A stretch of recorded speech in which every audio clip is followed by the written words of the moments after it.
Raiden is the most broken character in this game, and I refuse to believe otherwise. The value she brings to every team she is a part of is massive. She always gets the job done no matter how you use her. Remember to sub and like if you enjoyed. It would really mean a lot if this channel reaches 2k subs soon.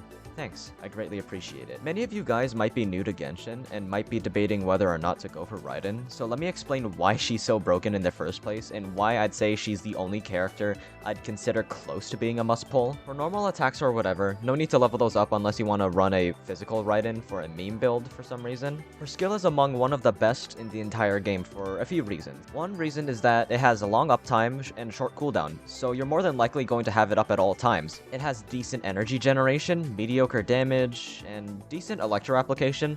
Nothing really too special here. There are many teams that would like the electro application it gives, but the real reason why it's so good is that it increases the burst damage for your entire party, depending on how much energy it costs. This includes Raiden herself, by the way. Let's take Xiangling for example. Her burst cost at level 80, Raiden's skill at level 9 will give an extra 0.3 damage per energy of their burst. In total, Xiangling will get an extra 24% bonus damage for her burst. That might not sound like a lot at first glance, and I thought the same thing as well.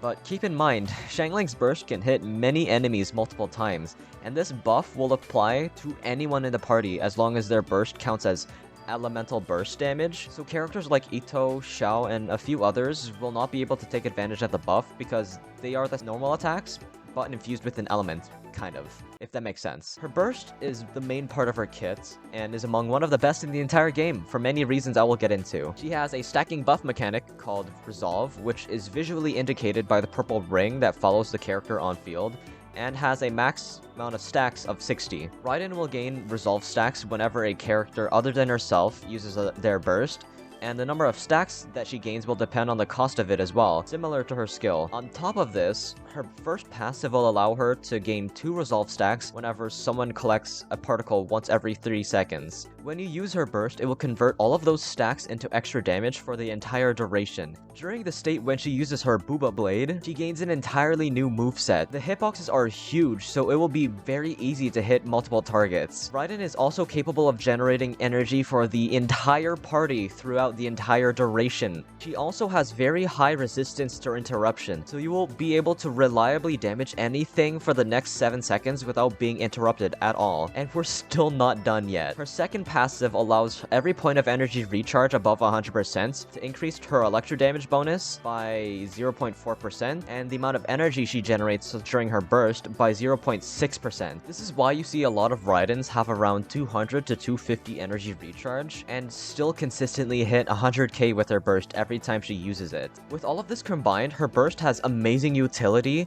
and becomes very good, if not the best nuke in the entire game. You might be thinking that she must be difficult to build with all of this listed out, and I can gladly say that she's not at all. She's very easy to build. She may take a bit of time to build and perfect, but so does every other character, right? Her best free-to-play weapon is one of the best 4-stars in the entire game.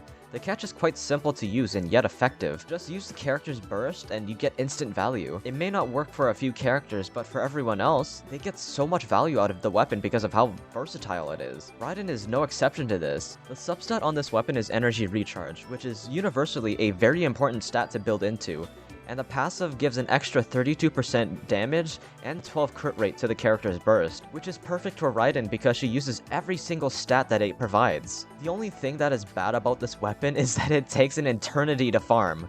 You see what I did there? I put so much blood, sweat, and tears into farming this weapon that I haven't done fishing ever since the catch first came out, but I will say, it was worth it for such a good weapon. Kind of. Her best in slot artifact is one of the most resin efficient sets in the entire game because of how useful it is for many characters. There are at least 10 characters that I can name off that would like this set, or it's their best in slot. Another obvious reason why Raiden is so broken in comparison to any other main DPS is that she excels in any quick swap team imaginable. The reason why quick swap is so good in the first place is that a lot of the buffs and debuffs in the game don't last long enough for extended rotation. The combat in this game is fun because of all the reactions, and in order to have multiple reactions, you will need multiple characters, and in order to use multiple characters, you will need to swap to them multiple times over. So it's best to quickly rotate throughout your entire party to efficiently do damage and maintain the buffs and debuffs as much as you possibly can. However, a lot of these teams tend to struggle with energy generation. Notice how some teams will struggle with generating energy after they use all of their burst for off-field damage, and this is a problem because the more energy you try to funnel into your main DPS, the less damage you can actually do over time. Raiden fixes this problem entirely, and can easily fit into any team that would potentially like an on-field DPS. She thrives with team synergy more than any other character in the game. She turns energy regeneration into a joke because of how much value she brings in such a short amount of time. She has good damage, very good energy generation, good team utility, easy to build, and is very flexible. A main DPS capable of supporting the team all in one character, and does it well? Dude, she's broken. I'd even say that she's the best character in the game because of that. Anyways, remember to sub and like if you enjoyed. It would really mean a lot if we could reach 2K subs soon. Happy New Year's, everyone. I'm recording this on New Year's Eve and planning to release this on New Year's. I hope you enjoyed this a lot. Have a good night and day wherever you're at, and I'll see you all next time. Peace and take care.